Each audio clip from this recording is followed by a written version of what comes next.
Yo, what's up, people? We having technical difficulties. What's up, man? It's your boy Trader John here. We gonna make it. We gonna make it. We gonna make it. We gonna make it. We gonna make it. We gonna make it. We gonna make it. All right, people. What's up, man? It's your boy Trader John, as I was saying, live on this Sunday night. We're just gonna do a light little recap of what we did throughout the week. We talked about opening up additional income streams. There was multiple ways. There was like 8 different ways.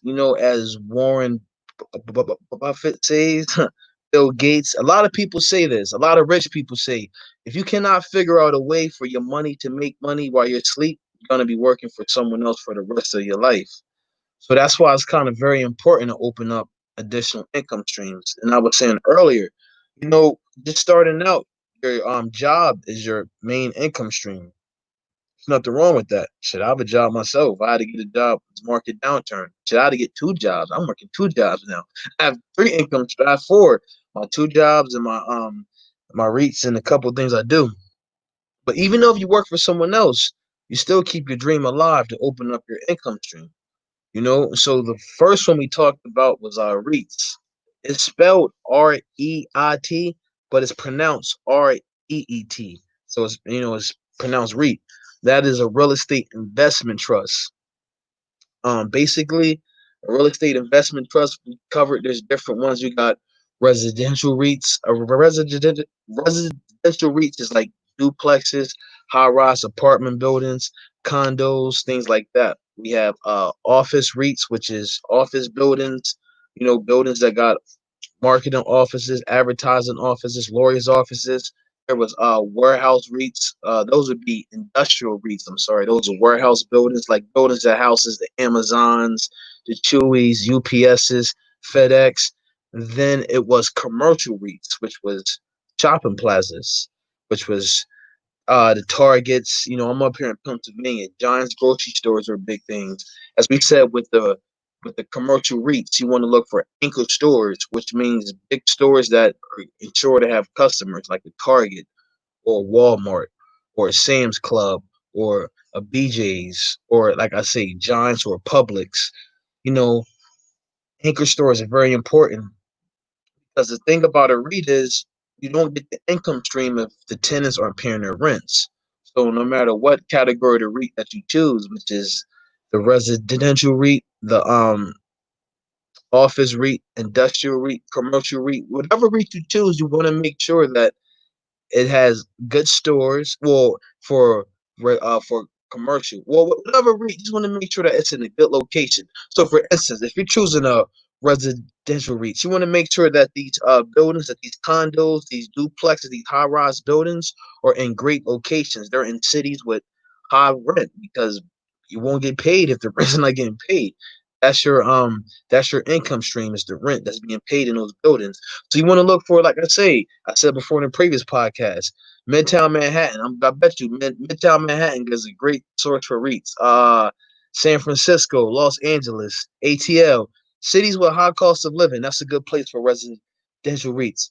Office REITs. Washington D.C., being that's the nation's capital, it's a lot of business have their headquarters there. Again, Manhattan, Seattle, San Francisco with Silicon Valley. That's a lot of office space there. ATL, Houston. So things with the office REITs, with your industrial REITs, you want to look for warehouse spaces. Like that's the farmland where they got a lot of the warehouses at, or city or places like Pennsylvania. Uh, I don't know pretty much where warehouses, but where the warehouse REITs are at. So that's when you're looking for REITs. Now, the thing with the dividend stocks, and as I said earlier, with the dividend stocks, there's two types of dividend stocks. There's quarterly, which you get paid 4 times a year, instant term quarterly, or there's monthly, which you get paid every month. Now, the thing with the dividend stocks, they're somewhat expensive compared to the income that you're going to get back. But you got to realize the income you get for dividends, well, same as a REIT, is twofold. You get you get the capital gains and you get the actual dividend payout or the REIT payout. Now, as I explained earlier, the capital gains is all right. So, say if you buy in a REIT at $5 and it goes to $5.15, 15 cents is your capital gain.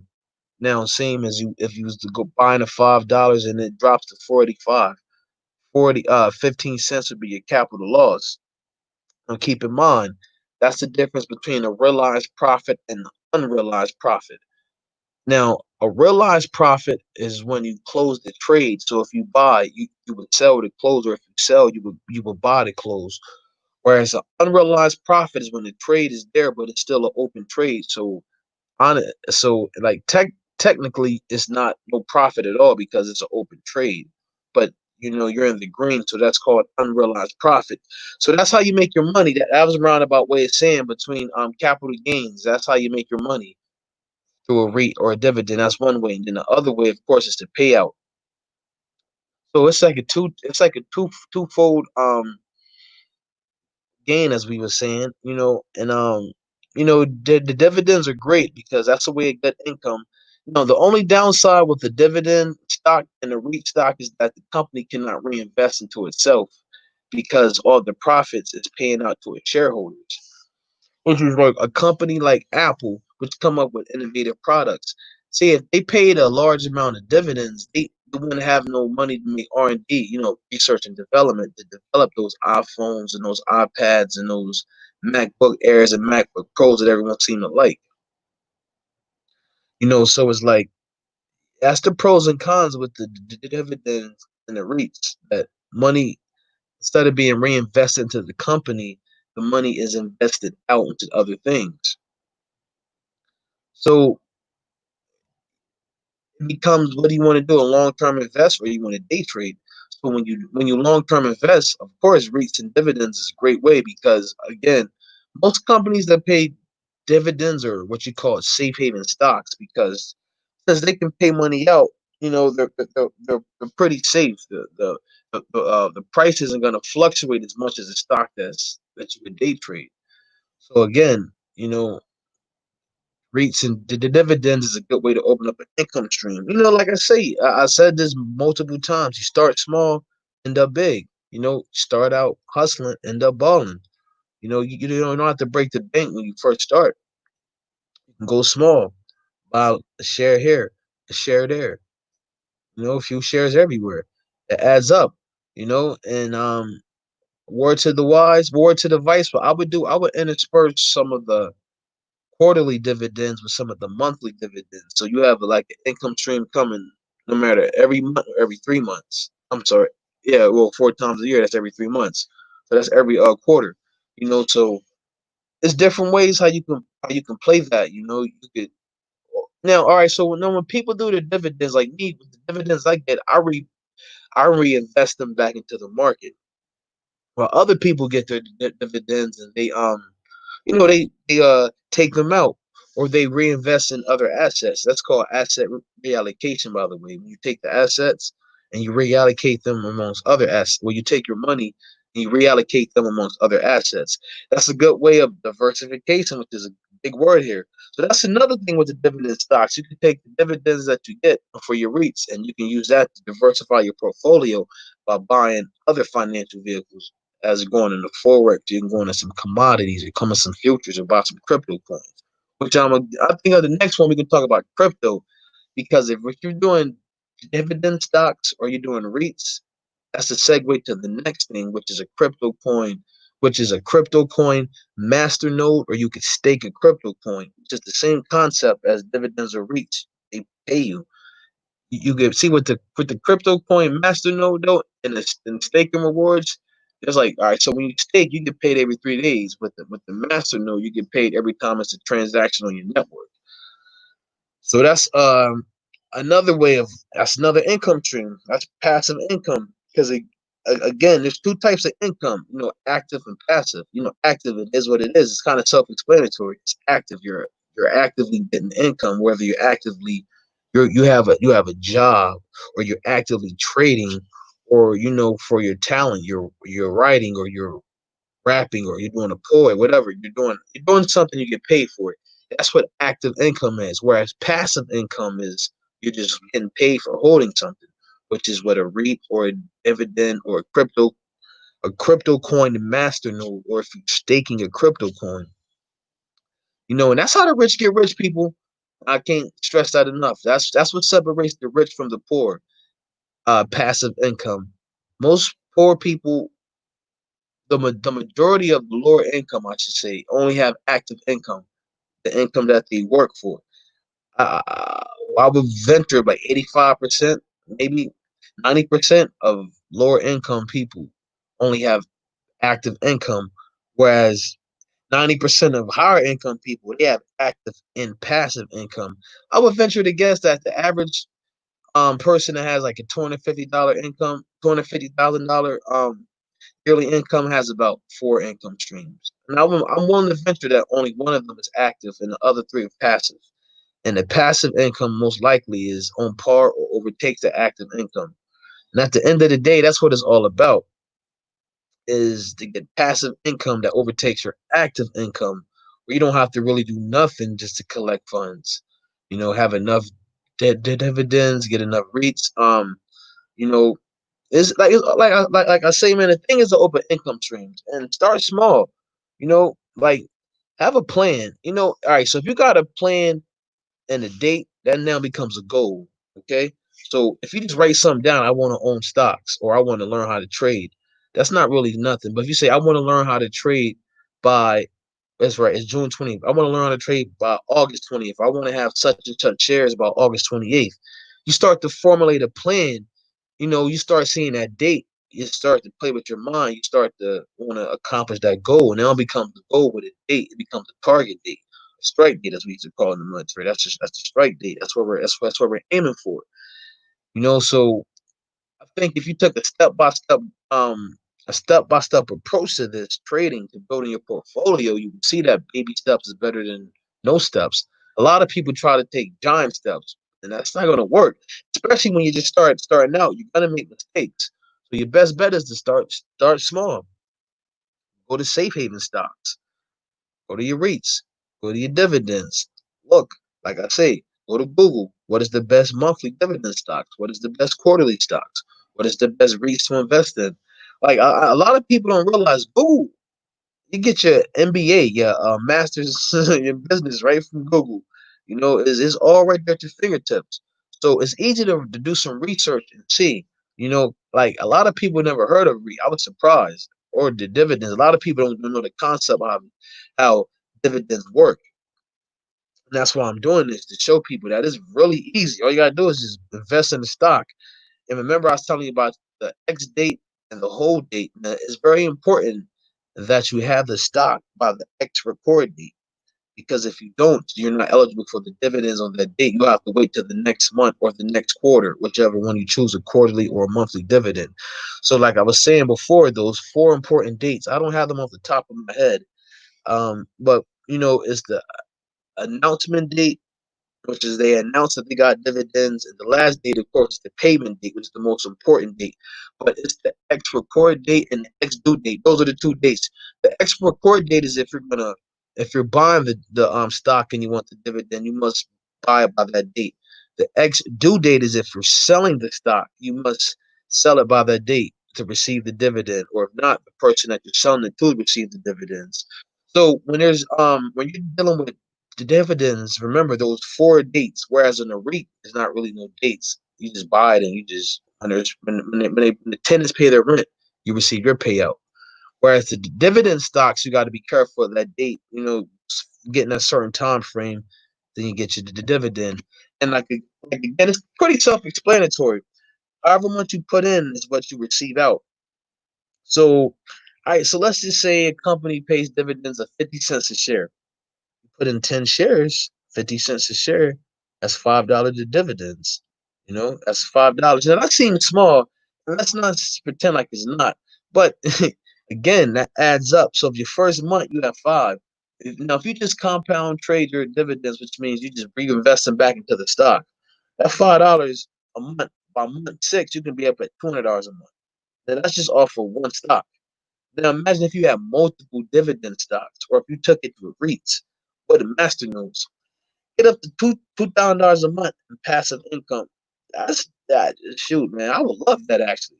2,000 a month. That's like having being disabled, I guess. When people when they get them disabled checks, they're not doing nothing. They get paid. That's basically what passive income is. $2,000 a month on top of whatever you're doing for your active income. You have your own business, or if you have a job, like yo, just because you get a few dividend stocks, I mean, you got to put your job right there on the spot. See, when I first started trading, that's a mistake I made. I had a pretty good job. I used to work for a marketing company, what have you. I did IT, what have you, what have you. And I made a couple dollars in the market and I put my job on the spot, which is the worst thing I ever could have done because I took away an income stream that was pretty much guaranteed because my job was pretty easy. And I didn't have the knowledge that I have now. So, even if you may open up a couple income streams, it's best to keep your job, just as a safety net, until you feel like you have enough money to go on your own. Because again, I made that mistake. I felt like I had enough, and I really didn't. I didn't know what I was doing at the time, but that was beginner's luck, I should say. See, now, 12 years later, actually my whole life, I trade here and there. I make work here and there, but I've been trading, so here and there I do get a job. When you need money, you need money. There's nothing wrong with getting another income. There's nothing wrong with that at all. Because at the end of the day, is man, as much income streams as possible. You want as many hands in that pot. Well, not taking out, but as much hands putting in that pot. At the end of the day, you want separate pots. So again, you want to diversify your portfolio when you invest, but you also want to diversify your income streams. You just don't want it all put all your eggs on the stock market because now when the market crash, you're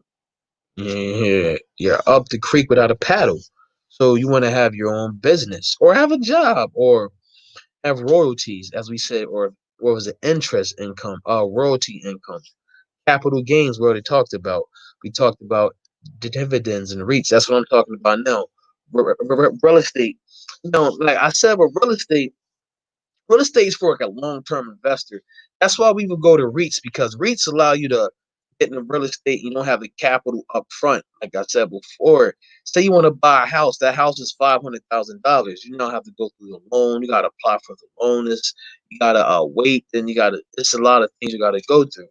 Whereas that apartment building down the road, that little high rise, which is owned by such and such REIT, shares are $10 a pop.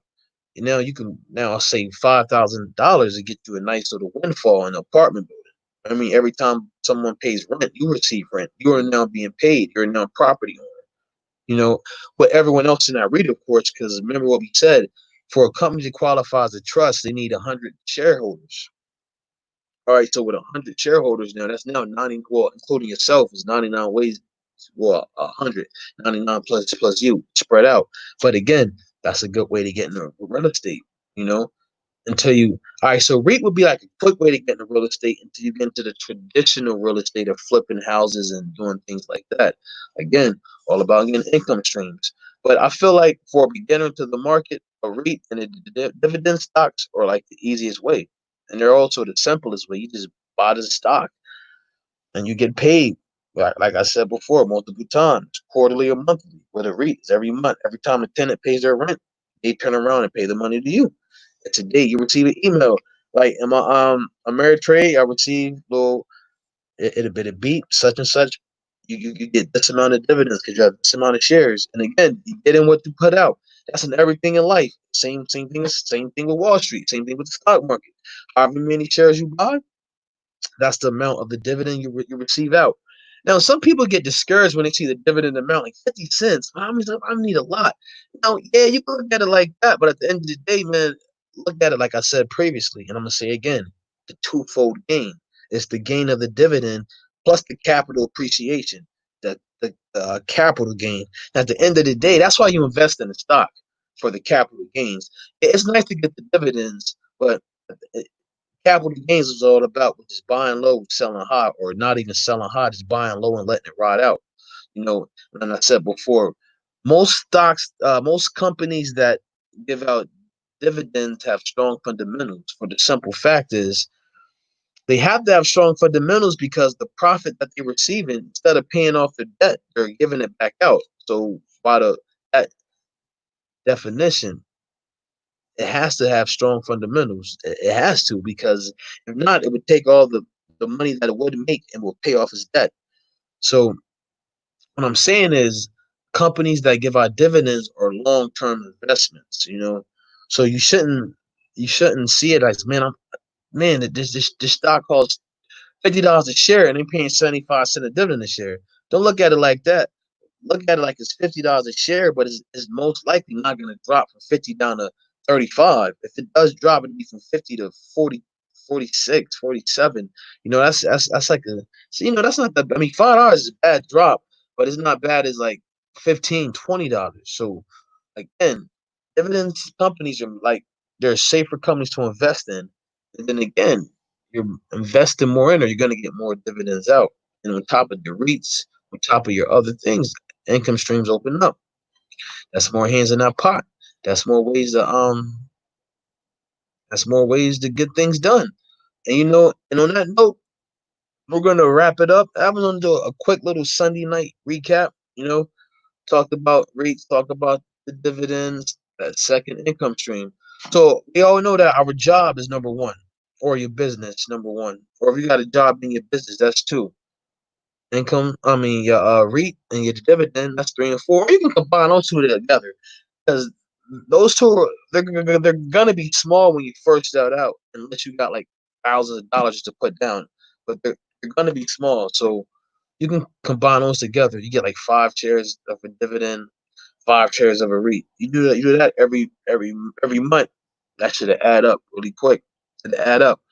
Your little stream and go from $1 to $3 to $4 to five. I mean, it add up before you know it. And in turn, you can take that stream and reinvest it back into and get more REIT shares and more dividends. And that's how you can build up an income stream. That's how your stream can build itself up. That's the point I'm trying to make. When you get to a certain point, you're gonna have enough shares from your dividends and your REIT payouts that you can just start buying more shares of those companies that's paying, or you can buy newer shares of dividend stocks. And that's basically, people. That's what it's all about. I've been on for 20 minutes. I ain't want to do too much. Like I say, it's Saturday night. You know, make it. We gonna make it. So tomorrow night, man, let's talk about crypto. I've been dancing around that topic a while. A lot of people don't understand what cryptocurrency is.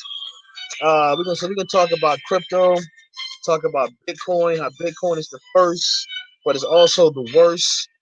Ethereum, XRP, things like that nature. We're gonna talk about why crypto is actually good. A lot of people don't understand. There's some benefits for crypto, the technology behind it. On that note, people, have a good night. Remember, we gonna make it. Trade or die.